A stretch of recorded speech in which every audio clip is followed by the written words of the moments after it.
ഇനി ഉത്സവരാണ്.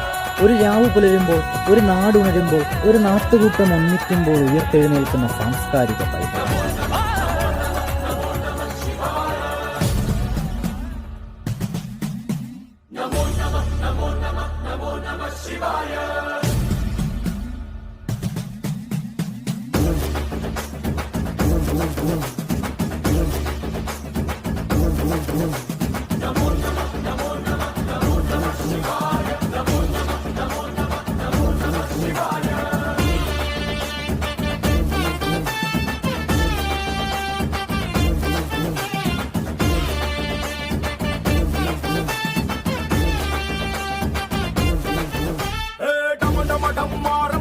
அதிர வேணும் திசைகள் எட்டு தகிட தகிட நடனமாடும் தாண்டவேஸ்வரம்.